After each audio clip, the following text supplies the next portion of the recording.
they're going to be a change for second place. Awesome, he's not put a foot wrong. He made the perfect start from pole position, and once he was able to open up that gap, he's control 0.1. Only a tenth quicker than Jack Miller, who was himself a tenth quicker than Franco Morbidelli down, doesn't it, between this pair? It really does. It really does. After going wide over the last 2 weekends, he could write a book on Frankie's riding style. Who, since Misano has just come alive, what a turnaround it's been. In Petronas Yamaha, it would be Franco Morbidelli, who's going to be the top Yamaha man in the championship as well. Well, not Yamaha, obviously. No, indeed.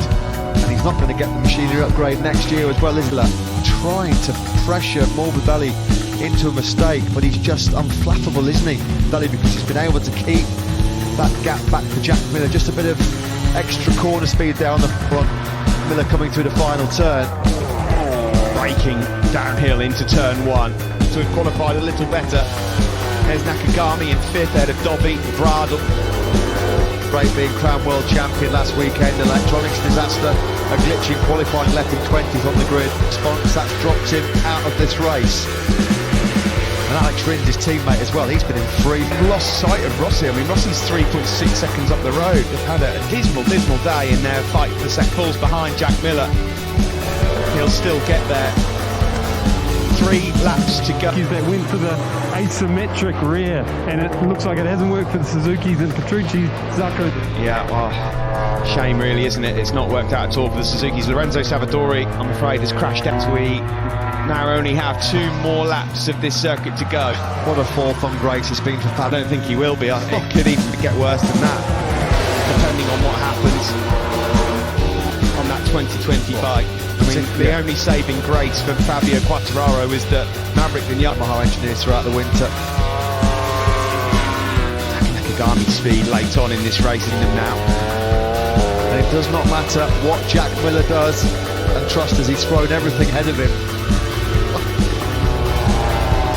No, well, it's time to find out what's coming on strong at the end of this race. They're up now approaching Cal Crutchlow, and through goes Maverick Vineyard. Yeah, Crutchlow in the early stages was really looking strong to finish his LTR Honda career, finishes full-time to this man, Valentino Rossi. They're not moving over with him to Petronas Yamaha SRT next year. It has been perfect so far. Alex Marquez has had a strong end to this race as well. Johan Zarco's going to lose another. Alex Marquez finishing the season strong. Aleix Espargaro, another personal best lap for him on the factory Aprilia chassis. He's been true to his word, Aleix Espargaro. One of the rides of the season from Miguel and his daughter Mathilde. I can't see him throwing it away now. Miguel Oliveira is just far too much of a cool customer.